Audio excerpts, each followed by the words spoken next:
अस्सलाम वालेकुम नाज़रीन, ट्रांसमिशन में आपको खुश आमदेद कहेंगे। मैं हूं आपके साथ सहरिश जुहेब।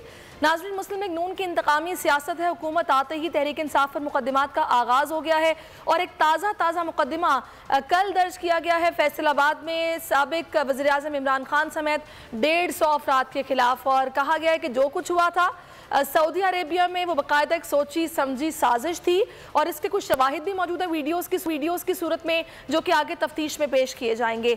ऐसी सारी सूरत हाल पर हम बात करेंगे। इस वक्त हमारे साथ मौजूद हैं पाकिस्तान तहरीक इंसाफ हैं अली मोहम्मद खान साहब। अली मोहम्मद खान साहब, बहुत शुक्रिया आपके वक्त का। सबसे पहले तो आप क्या रद्द-ए-अमल देंगे इस मुकदमे पर?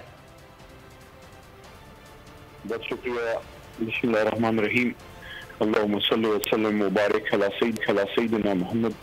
सबसे पहले चूंकि आज आखिरी शायद रोज़ा हो और कल में भी ईद हो, तो आपके तमाम जितने भी नाजरीन हैं सबको मेरी तरफ से और इमरान खान साहब तहरीक इंसाफ की तरफ से सबकी तरफ से बहुत बहुत ईद मुबारक।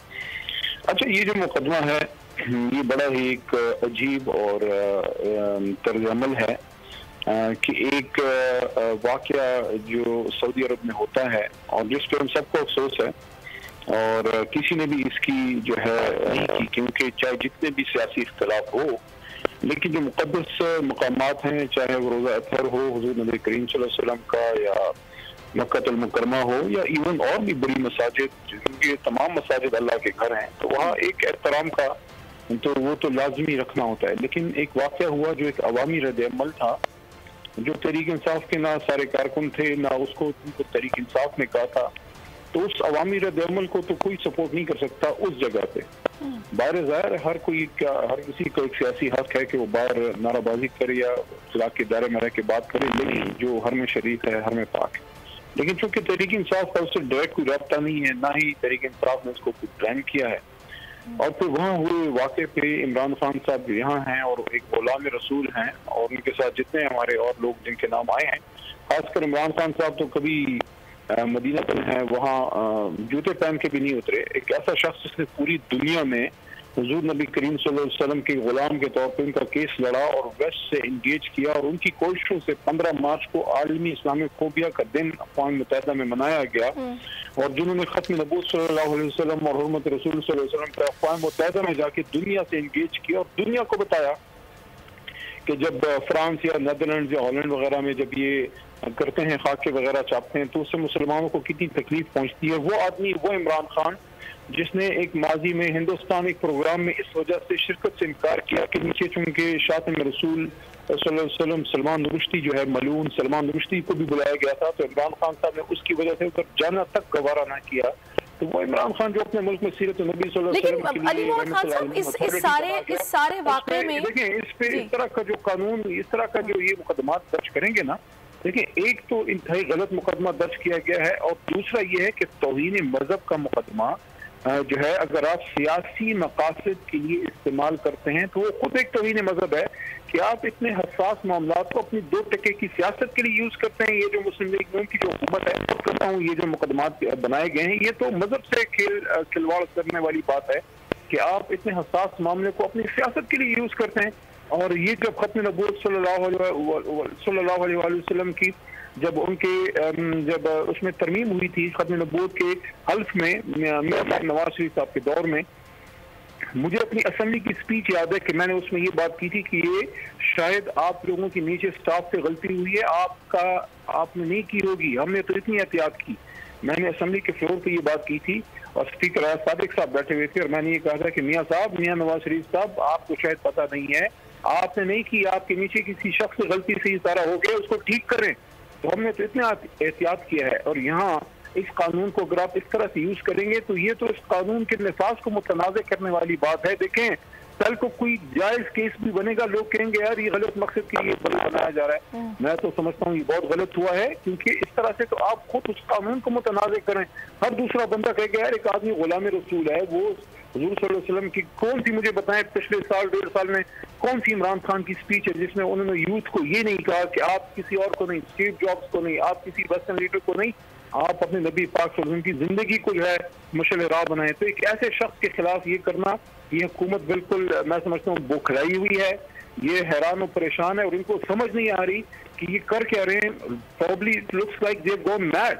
इस तरह की हरकत करने से तो लगता है कि इन बार शायद टकरे मारने लग गए हैं। क्या अभी तो हमारी तहरीक निकली नहीं, अभी तो शुरू ही नहीं हुई और उससे पहले इस तरह के असरात हैं। मेरे ख्याल में इस हुकूमत का जाना ठहर चुका है। अगला इलेक्शन होना है, इलेक्शन होने के बाद कोई जायज हुकूमत आएगी जिसकी भी आए, लेकिन मैं समझता हूँ कि ये इस तरह का काम करके इस बता दिया है कि इनके औसान अब बिल्कुल खता हो चुके हैं, क्योंकि ये इतने हसास मामले को सियासी मकासद के लिए यूज करना बजाते खुद जो है उस कानून की तौहीन है। सही। अच्छा अली मोहम्मद खान साहब, इस सारे वाक़े में हम ये भी देख रहे हैं कि शेख रशीद साहब को काफ़ी इसमें मुर्ज़ इल्ज़ाम ठहराया जा रहा है। कहा जा रहा है कि भाई उनकी जानिब से पहले एक बयान आया था, उन्होंने प्रेस कॉन्फ्रेंस करते हुए कहा कि आप देखें तो सही सऊदीया जाएंगे, इनके साथ होगा क्या। तो उसके बाद से अब ये बातें हो रही हैं कि जी उनके भांजे और उनकी क़यादत में मनसूबाबंदी के तहत कि सब कुछ बाकायदा करवाया गया। देखिए, शेख रशीद साहब ने एक अवामी रद्द-ए-अमल की बात की थी, वो तो तहरीक इंसाफ में ही नहीं है, तो वो किधर से लोगों को अरेंज करेंगे। वो तो एक उनकी तो पिंडी में ज्यादा वो है, तो उन्होंने क्या कोई करना है, क्योंकि बेसिकली शेख रशीद साहब बहुत फ्रंट पे हैं, हुकूमत को हर पे तनकीद बनाते हैं, साबिक वजीर दाखिला रहे हैं और इंतहाई सख्त अंदाज में हुकूमत के एक सियासी मुखालिफ हैं।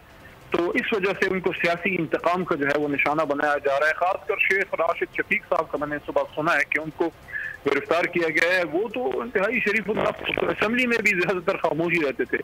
तो उन जैसे शख्स के खिलाफ, इसका मतलब है कि ये हुकूमत वाकई बौखला गई है कि अगर ये इन हरकतों पे उतर आई है। अभी तो तहरीक शुरू नहीं हुई, अभी तो किसी ने घर से कदम बाहर नहीं रखा और हुकूमत के ये हालात है। सही, ठीक है। अब आप अली मोहम्मद खान साहब हमारे साथ ही रहेगा। इस वक्त माहिर कानून अजहर सिद्दीक साहब भी हमें ज्वाइन कर चुके हैं, इसके साथ पर्सन अमीर अब्बास ने भी हमें ज्वाइन किया है। अजहर सिद्दीक साहब, ये मुकदमा जो बनाया गया है, आप इसको कानूनी नज़र में किस तरह देख रहे हैं? क्या ये सियासी मुकदमा है?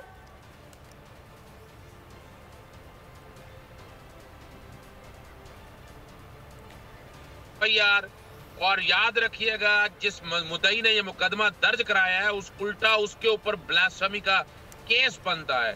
अब ब्लास्फेमी मेरा सब्जेक्ट है, हेट स्पीच मेरा सब्जेक्ट है। अब मैं तो हैरान हूँ कि ये एफआईआर आज दे रहे हैं और गालबन 24 घंटे के अंदर अंदर मुकदमा और इस्तगासा तहरीर कमाल किया है। और फैसलाबाद की जगह ही का क्यों इंतखाब किया गया? राना सनाउल्लाह साहब है और एफआईए ने जिस तरह गिरफ्तार किया, राना सनाउल्लाह एफआईए के 100% ऑफिसर इंचार्ज हैं, डीजी एफआईए उनके साथ है। तो ये नजर ये आ रहा है टोटल, मैं तो बड़ा क्लियर हूँ इस हवाले से कि ये सारे का सारा और वैसे भी कंटेंट ऑफ दिया, चोर चोर के नारे लगाए, यानी इस नारों को आप बुनियाद बना दें ब्लास्फेमी के कॉन्टेक्स्ट में। I don't think so. और मैं यह डिमांड करूंगा जनाब मोहतरम चीफ जस्टिस ऑफ पाकिस्तान जनाब जस्टिस उमर अता बिंदयाल साहब से कि ये पाकिस्तान के अंदर क्या कुछ हो रहा है, कौन कर रहा है, लोग किस तरह हो रहा है, क्या नजर नहीं आ रहा हम सबको? और इस पर फौरी तौर पर आज खुद नोटिस लेना चाहिए। आज खुद नोटिस लेके सारे का सारा रिकॉर्ड सील कर, आप अंदाजा लगाएं कि अभी रिसेंट जजमेंट आ चुकी है जस्टिस आसिफ सईद खोसा साहब के हवाले से 7 मेंबर जजमेंट मेंबर की, कि उसमें जब तक आपके पास एविडेंस ना हो आप गिरफ्तारी नहीं कर सकते। यानी अभी गिरफ्तार, अभी एफआईआर 2 दिन पहले गालबन एफआईआर हुई और आपने गिरफ्तारियां शुरू कर दी हैं। क्या मटेरियल है आपके पास? क्या आपने यानी किस बेस के ऊपर गिरफ्तारियां की हैं और आप पर इतनी जल्दी रूट हुआ? और एक बात और आपको बता दूं, ये गिरफ्तारी भी गैर कानूनी है। इस तरह है कि जब फैसलाबाद का मुकदमा है, फैसलाबाद से बाहर जब इस्लामाबाद जाएंगे तो वहां आपको ट्रांजिटरी आपको इजाजत लेनी है, बाकायदा ऐसे नहीं है आपने गिरफ्तारी कर देनी है, वो भी इलीगैलिटीज अपनी जगह आ जाएंगी। और कंटेंट से जब देखें, यानी वो इंग्लैंड के कुछ लोगों को शामिल किया हुआ है, कुछ पाकिस्तान में, और अबैटमेंट में तारीखी तौर पर एक मुकदमा दर्ज हुआ है और आज भी वो स्याह दौर कहलाता है। वो जुल्फकार अली भुट्टो साहब का केस है कि जिसमें उन्होंने अबैटमेंट में 109 के अंदर सजाएं दी थी। खुदारा ये जो मामला है, यानी पूरी दुनिया में जग हसाई हो रही है कि ब्लास्फेमी के हवाले से ब्लास्फेमी इस तरह से मिसयूज हो रही है। और वो हैरान हूं, वो कहाँ है वो सारे सो कॉल्ड लिबरल, और वो सारे खामोश क्यों बैठे इस मामले के ऊपर? इस मामले के ऊपर तो इस गवर्नमेंट को कटहरे में खड़ा करना चाहिए कि क्या बुनियाद है, क्या बेस बना के आपने, यानी अगर इस तरह की एफआईआर पाकिस्तान के अंदर होगी तो ये तो आप बहुत बड़ी साजिश हो रही है कि ब्लास्फेमी लॉ को खत्म कर दिया जाए हमेशा के लिए। अमीर अब्बास, एक शख्स ने बाकायदा तौर पर वीडियो पैगाम में एक्सप्लेनेशन दे दी है कि भाई मेरा इस सारे वाक़े से कोई ताल्लुक़ नहीं है, मैं सोच भी नहीं सकता ऐसे मुक़द्दस मकाम पे मैं किसी को हिदायत दूँ कि किसी पर नारे कसे या आवाज़ें कसे, और मेरे जो दिल में मकाम है हज़रत मोहम्मद सल्लल्लाहु अलैहि वसल्लम के लिए, अब उसको बताने की मुझे ज़रूरत नहीं है। तो आप क्या समझते हैं कि सियासत में मजहब को इस्तेमाल किया जा रहा है? देखिए, मुझे तो लगता है कि हुकूमत सठिया गई है।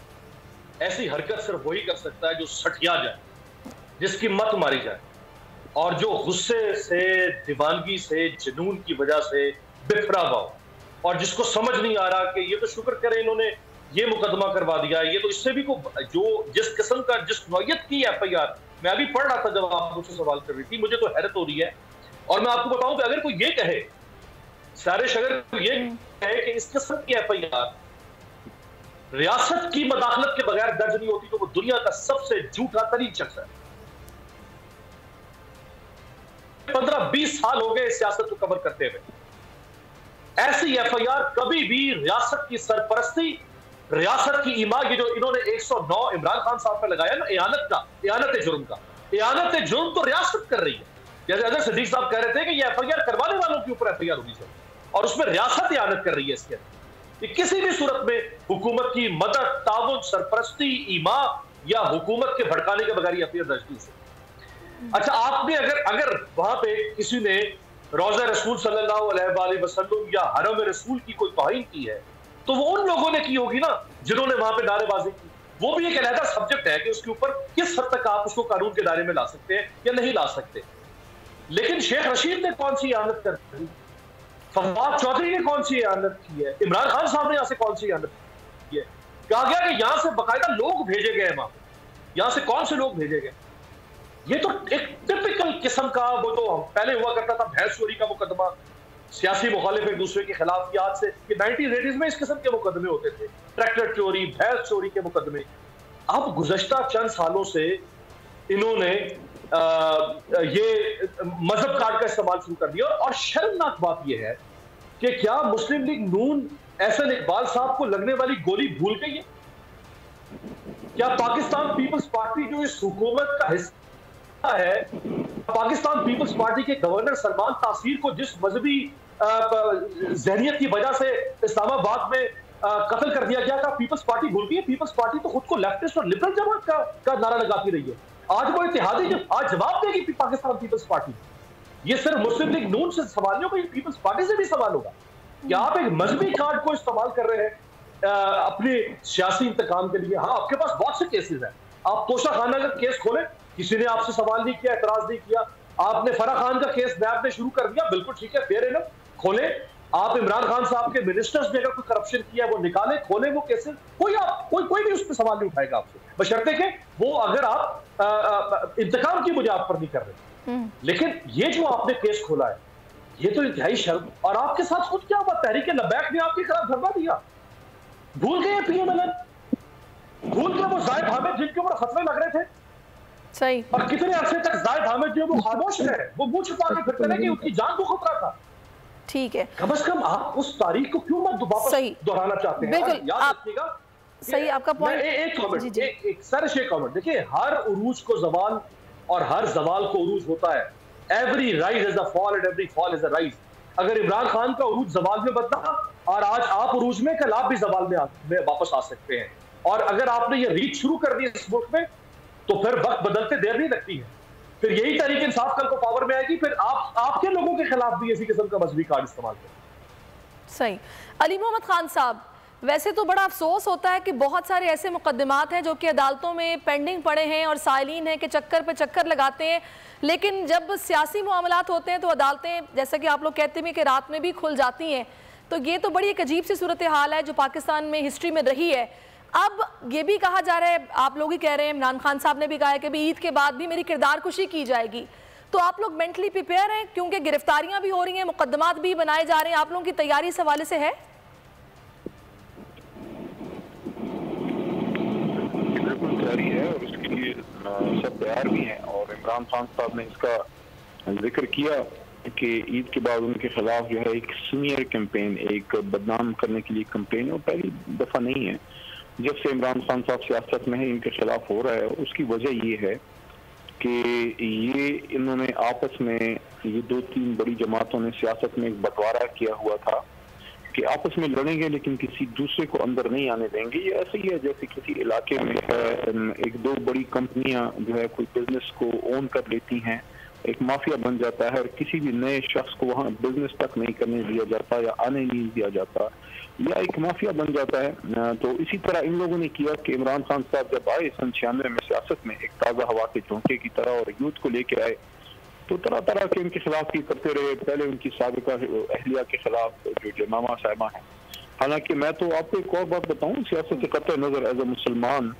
कि अगर कोई नौ मुस्लिम हो और अपना मजहब छोड़ के इस्लाम इख्तियार करे और हमारे मजहब जो है इधर आए, पर्दा करना शुरू करे और हमारा मशरकी लिबास पहने, और इस तरह के लोगों की तो मैं समझता हूँ हमें ज्यादा इकराम और ख्याल इसीलिए रखना चाहिए कि इससे और जो नॉन मुस्लिम हैं उनको तरगीब मिले कि आप इस्लाम में आएँ और आप, ये जो बुनियादी काम है ना मुसलमान का, इस्लाम की तबलीग, तो ये जो हमारे ये जो फिस्तायत है जो इनकी उस वक्त की हुकूमत थी, जिस तरीके से उन्होंने उस एक मेहमान खातून को ट्रीट किया, मैं समझता हूँ ये तो बहुत ही गलत रवैया था। तो ये तो इमरान खान साहब पहले दिन से फेस कर रहे हैं, तो कोई नई बात नहीं है, लेकिन ये जो तौहीन मजहब के कानून को जिस तरह ब्लेटली यूज किया गया है, मुझे सच्ची बात है as a Pakistani, as a वकील और एज अ मुसलमान दुख इसलिए हुआ है कि देखें ये कानून बहुत एक सेक्रेट कानून है पाकिस्तान में, और ये जो तौहीन रिसालत सल्लल्लाहु अलैहि वसल्लम और तौहीन मजहब के जो कवानीन है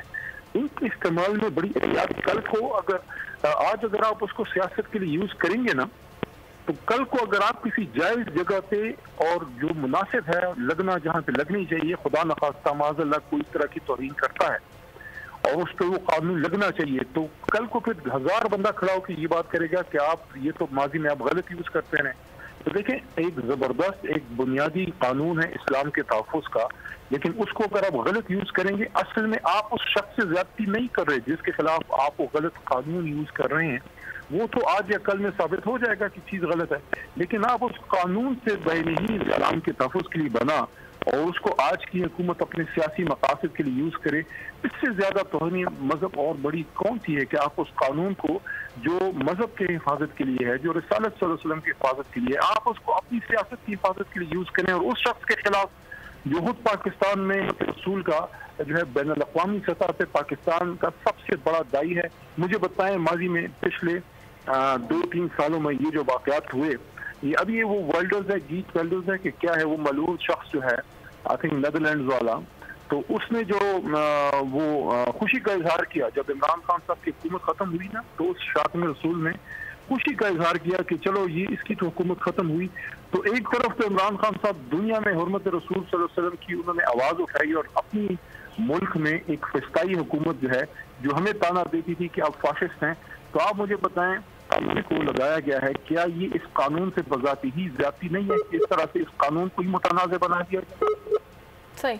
अच्छा अली मोहम्मद खान साहब, अब जैसा कि आपने कहा कि कॉल भी इस्लामाबाद के लिए दे दी गई है और मई के आखिर में कहा गया था कि भाई अब इस तहरीक का बाकायदा चांद रात से ही आगाज हो जाएगा, तो बतौर सियासतदान आपको क्या समझ आ रहा है, क्या हर्डल्स हो सकती हैं, क्या गिरफ्तारियां होंगी, रास्ते बंद होंगे, सूरत हाल आप क्या बनती देख रहे हैं और आप लोगों की तैयारी उस हवाले से क्या है?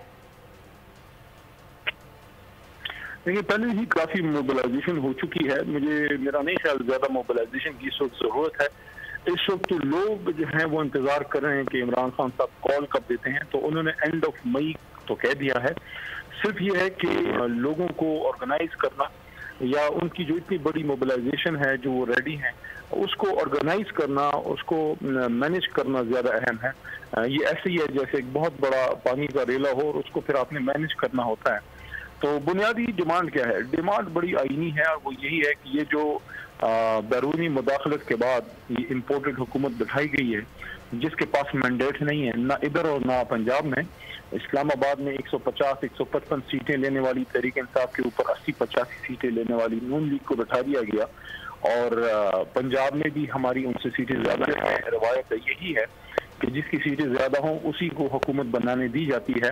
इस तरह से अगर अक़लियती जमातों को हुकूमत पे बना के जमहूर के ऊपर बैठा दिया जाए जिनके पास अक्सरियत हो तो उसका तो जमहूरियत ही जो है उसको नुकसान पहुंचता है। तो डिमांड क्या है? डिमांड तो बड़ी सादा है कि नया इलेक्शन हो और अवाम को फैसला करने दिया जाए। और जिस तरीके से देखें, ये जो सारा एक गंद पड़ा हुआ है, जो सारा एक मामला है, इसमें सब लोग हैं, उन पे इल्जाम और छींटे आ रहे हैं। इसमें हमारी अदलिया की तरफ जो है बातें आ रही हैं, हमारी एस्टेब्लिशमेंट की तरफ बातें आ रही हैं, जो ये सारी तो इसका वाहिद हल क्या है? वाहिद हल ये है कि बजाय इसके कि जो अब हो चुका है उसका तो अब अनडन नहीं हो सकता ना। जो ज्यादती हो गई, जो जुल्म हुआ, जो हमारी एक इलेक्टेड हुकूमत पाकिस्तान की बैरूनी मुदाखलत पे जो है उसको चलता किया गया, ये एक बहुत बड़ा जुल्म हुआ है इस मुल्क के साथ। लेकिन अब उसको अगर आप नहीं हो सकता, वो गलती ठीक करने का हल क्या है? क्या मौजूदा ये जो खिचड़ी पकी हुई है इसी को आगे चलने दिया जाए? ये तो हल ही नहीं है। हल तो एक ही है और वो यही है कि अब नया फ्रेश इलेक्शन हो। तो खान साहब, आप लोगों ने इतना इंतजार फिर क्यों करवाया? आप लोग मई के एंड में क्यों चले गए? आप लोगों ने पहले क्यों नहीं कॉल दी? फिर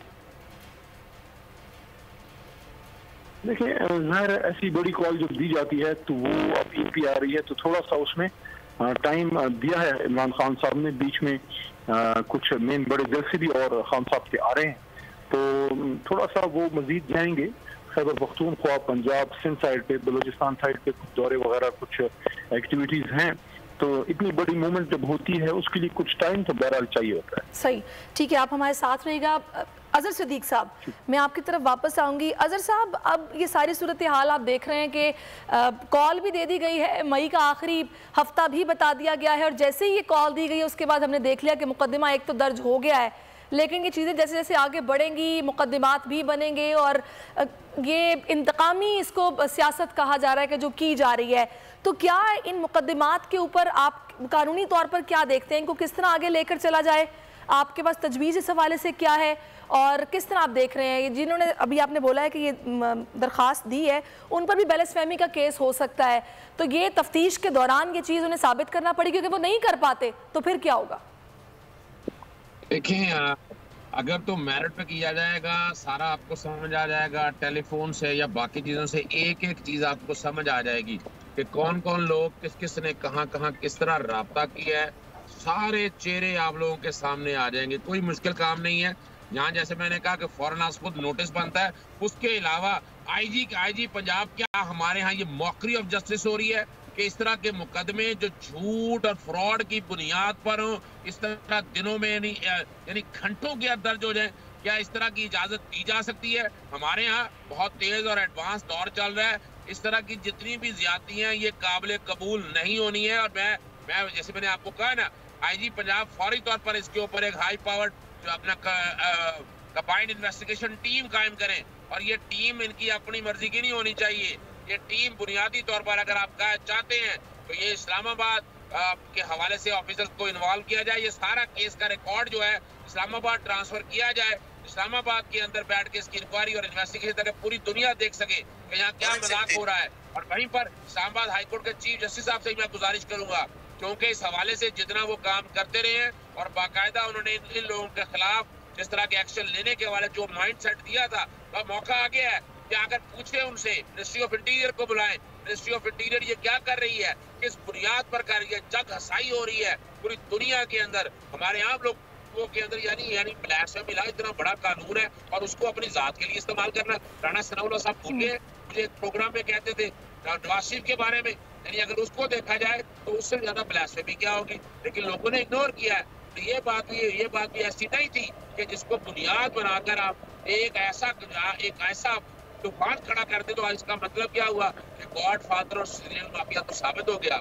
आप लोग पूरी एक प्लानिंग के साथ बैठकर ये करना चाह रहे हैं, जो आपके बारे में जो सुप्रीम कोर्ट की तरफ से कुछ सर्टन ऑब्जर्वेशन आई थी तो अब साबित हो गई है कि आप इदारों को अपनी मर्जी से इस्तेमाल कर रहे हैं और अपने तरीके से इस्तेमाल कर रहे हैं। और ये क्रेडिट दूंगा पाकिस्तान तहरीक इंसाफ को, उन्होंने इस तरह का कोई मुकदमा दर्ज किया ना होने दिया, ना उन्होंने मजाक उड़ाया। इन्होंने आते ही जो काम किया आपके सामने है, क्रिमिनल को छोड़ रहे हैं, DCL से नाम निकाल रहे हैं, काबीना के अंदर जितनी तादाद है यानी 24 तो वो लोग हैं जिनके बाद FIR है और बाकी चीजें चली आ रही हैं, फिर ऊपर से ये काम जो अब कर दिया, इसके बाद तो मैं नहीं समझता इस गवर्नमेंट का कानूनी जवाब है। सिर्फ इसी FIR की बुनियाद पर इस गवर्नमेंट पूरी गवर्नमेंट को इस्तीफा दे देना चाहिए कि सारे खामोश बैठे हुए हैं। यानी क्या ये तमाम जो लोग हैं काबीना में बैठकर डिस्कस करें इस बात को, बताएं, जवाब दें कौम को कि ये क्या जरूरत पड़ी थी ऐसी FIR करने की। ठीक है, बिल्कुल आप सही कह रहे हैं कि जवाब दिया जाना चाहिए। इसका बहुत शुक्रिया आपका अजहर सिद्दीक साहब। मैं अमीर अब्बास आपकी तरफ आऊंगी। ये जो इस्तेमाल किए जा रहे हैं, जैसे कि आपने कहा कि रियासत की इमा के बगैर अगर कोई कह रहा है कि मुकदमा दर्ज हुआ तो वो झूठ बोल रहा है, तो ये जो हथकंडे हैं इनसे आपको क्या समझ आ रही है? ये अपना नुकसान ज्यादा कर रहे हैं और तहरीक इंसाफ के मौक़िफ़ को तक़वियत मिल रही है?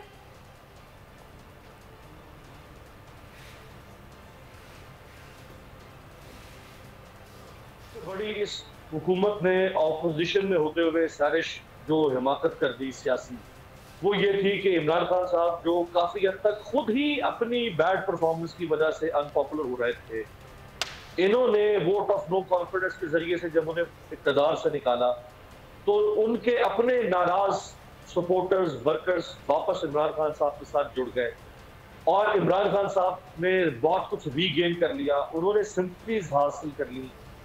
आज इमरान खान एक फिनोमिना है, किसी को अच्छा लगे या ना बुरा लगे।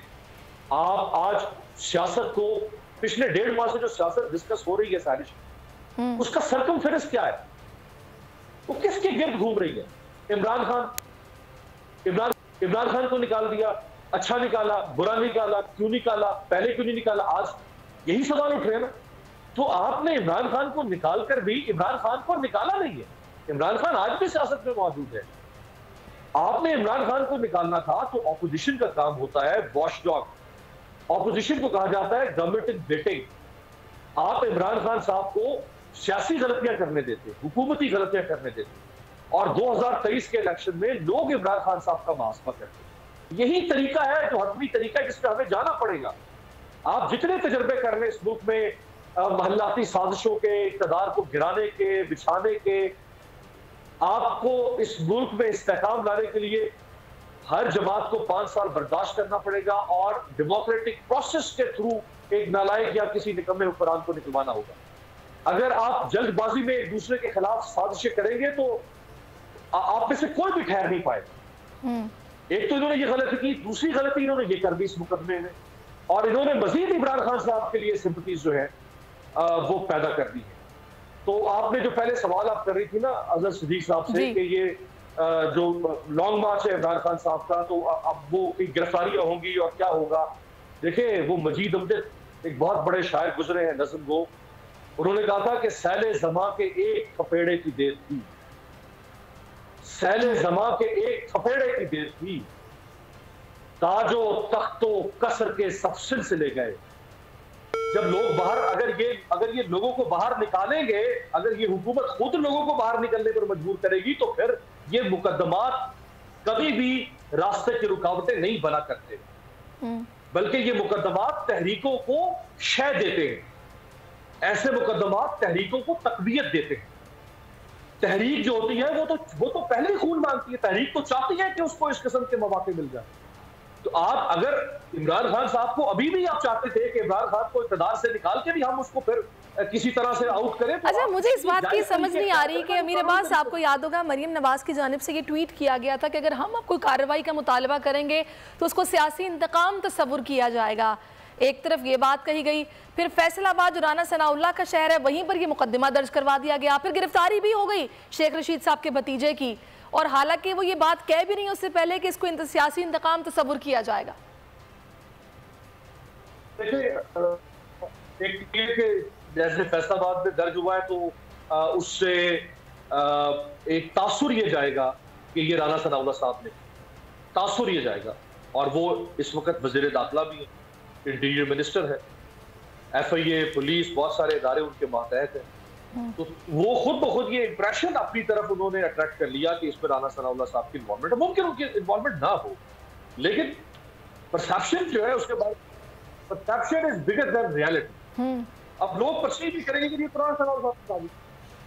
इसी तरह जहां तक बात है मरियम नवाज साहबा की स्टेटमेंट की, तो देखिए मरियम साहबा ने तो ये स्टेटमेंट भी दी थी माजी में, इसी दौर में, कि हम इमरान खान साहब की हुकूमत नहीं गिराएंगे, हम चाहते हैं कि उनकी हुकूमत चलती रहे ताकि लोग खुद उनको इक़्तिदार से बाहर, यानी वो चाहते थे कि हम इलेक्शन तक इमरान खान साहब को चलने दें ताकि इमरान खान साहब को सियासत से आउट करें। लेकिन पता नहीं क्या हुआ, फिर आनन फानन फरवरी के मिड के बाद से जो मुलाकातें शुरू हुई और आसिफ जरदारी साहब जिस तरह एक्टिव हुए, सबसे पहले वो शहबाज शरीफ के पास पहुंच गए, फिर वो जमात इस्लामी के मरकज लाहौर में इसी तरह चौधरी बरदरान के पास पहुंच गए, एमक्यूएम के पास। तो इतनी आनन फानन ओवरनाइट ऐसा कुछ सियासी तूफान बर्पा हो गया पाकिस्तान में कि उसके बाद जो है वो। लेकिन अभी ये जो सियासी तूफान है, मुझे समझ नहीं आ रहा कि अभी जो कॉल दी गई है वो मई के आखिर की दी गई है। शेख रशीद कह रहे हैं कि जी मई के आखिर में इलेक्शन की डेट का ऐलान इन्हें करना पड़ेगा, मजबूर होकर करना पड़ेगा। इलेक्शन कमीशन की तैयारियों की बात करें तो वो तो एंड ऑफ मतलब दिसंबर तक कह रहे हैं कि भाई हमें मर्दमशुमारी के हवाले से सारे फिगर्स जो हैं वो मुकम्मल करके कंपाइल करके दिए जाए। तो इलेक्शन तो फिर वक्त पर होते ही दिखाई दे रहे हैं, उससे पहले तो होते नहीं नजर आ रहे। देखिए, इलेक्शन का जो अपना वक्त है ना, जो इस असेंबली का दौरान है, वो तो अगस्त 2023 में खत्म हुआ, यानी 18 अगस्त को इमरान खान साहब ने आया था। ये असेंबली जो है वो अगस्त में जाके खत्म हुई और फिर उस वक्त इंटरिम गवर्नमेंट बनेगी जो 3 माह के हिसाब से होगी। तो सितंबर, अक्टूबर, नवंबर, यानी अक्टूबर का एंड या नवंबर के किसी भी हफ्ते में 2023 में अगर आप ज़ाब्ते के मुताबिक चले तो इलेक्शन होगा। और नून लीग जो इस वक्त मेजर स्टेक होल्डर है गवर्नमेंट में, नून लीग की एक बड़ी अक्सरियती जो लीडरशिप है वो चाहती है कि हम इस हुकूमत को अपने वक्त तक लेकर जाएं। जबकि नून लीग में से ही कुछ लोग हैं, जैसे शाहिद खान अब्बासी साहब हैं, मुझे खुद शाहिद खान अब्बासी साहब ने कुछ रोज पहले ये कहा कि हमें बजट के बाद इस हुकूमत को नहीं चलाना चाहिए और बजट देने के बाद हमें इलेक्शन पे चले जाना चाहिए। क्योंकि देखिए, जितना अर्सा आप हुकूमत पर रहते हैं आपसे हिमाकतें होती हैं, गलतियां होती हैं, जाने में भी और अनजाने में भी। जैसे अभी इन्होंने ये FIR कर दी, बैठे बिठाए इन्होंने अपने आप को कटहरे में खड़ा कर दिया, नेम एंड शेम, बदनामी, लोग बुरा भला कहेंगे, नाक़दीन मुखालिफिन और ज्यादा इन पर चढ़ाई करेंगे, इमरान खान बिला वजह से सिंपैथी और हासिल करेंगे। ये हिमाकत होगी ना एक बैठे बिठाए जी। तो जितना अर्सा आप हुकूमत पर रहेंगे आपसे गलतियां होंगी। अभी जैसे लोड शेडिंग का एक बहुत बड़ा क्राइसिस चल रहा है, 40 अरब रुपए का इजाफी बोझ हुकूमत को फिर उठाना पड़ेगा अगर वो आज जो उसने पेट्रोलियम कीमतें जो है उनमें इजाफा नहीं किया, कब तक शहबाज शरीफ कीमतों में इजाफा नहीं करेंगे। तो इसलिए एक तबका है जो चाहता है नून लीग में कि नहीं, हमें इलेक्शन में जाना चाहिए। पीपल्स पार्टी जो है वो जल्दी इलेक्शन की कायल नहीं है अभी, लेकिन अब चूंकि वो खुद गवर्नमेंट में आ चुकी है, उसको भी जिम्मेदारी उठानी है। सिर्फ इमरान खान को निकालने की हद तक की जिम्मेदारी नहीं थी, अब उनको इक़्तिदार का बोझ भी उठाना पड़ेगा नून लीग के साथ। हो सकता है अब उनका माइंडसेट भी तब्दील हो और वो समझे कि नहीं, अब शायद हमें भी जल्दी इलेक्शन में जाना पड़ेगा।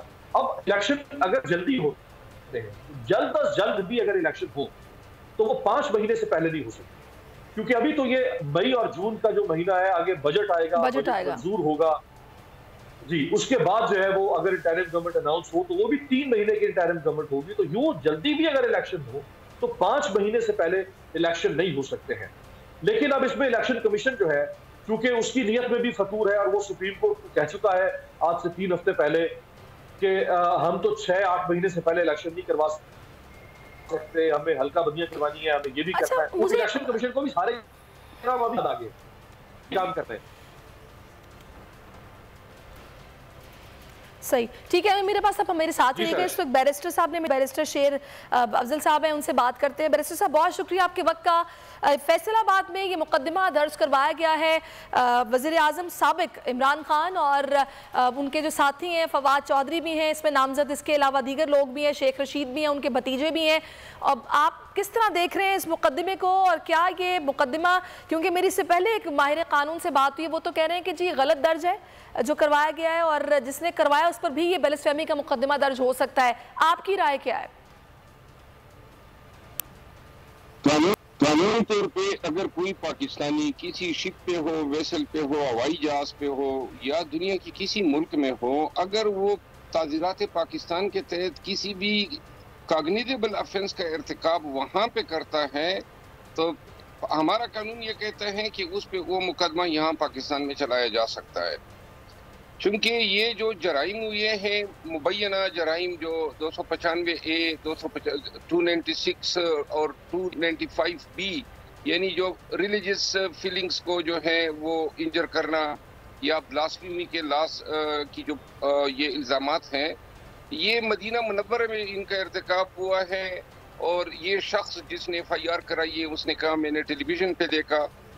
तो मेरी ज़ाती राय ये है कि ताज़ीरात पाकिस्तान के तहत ये मुकदमा पाकिस्तान में चल सकता है। जहाँ तक मुकदमे में ये इमरान खान और फवाद चौधरी और 150 से ज़ायद लोगों के इन्होंने नामालूम लिखे हैं और बहुत सारे उन्होंने कासम सूरी समेत, जहाँ तक इनका ताल्लुक है, इन पे जो चार्ज है वो अयानत जुर्म का है, एबेटमेंट, यानी 109 ताज़ीरात पाकिस्तान के तहत कि इन लोगों की ईमा पे ये लोग गए, इन्होंने साजिश तैयार की और साजिश के नतीजे में इंग्लैंड से लोग मंगवाए गए, पाकिस्तान से गए। अब अयानत जुर्म में ये लोग जो हैं, जिस तरह शेख रशीद का भतीजा गिरफ्तार हुआ, शेख रशीद के भतीजे ने तो मक्का मुकर्रमा से अपनी वीडियो अपलोड की थी अपने ट्विटर अकाउंट पे। तो कानूनी तौर पर मैं ये कहूँगा कि मुकदमा जो है वो चल सकता है पाकिस्तान में और इन अफराद के खिलाफ अयानत जुर्म के तहत भी, लेकिन ये देखना जरूर होगा कि फोरम कौन सा मुनासिब है, क्या और साबित भी करना पड़ेगा। बिल्कुल आप ठीक कह रहे हैं। बहुत शुक्रिया आपका बैरिस्टर शेर अफन साहब, आप हमारे साथ मौजूद रहे। सब्सक्राइब करें और बेल दबाएं ताकि कोई खबर रह न जाए।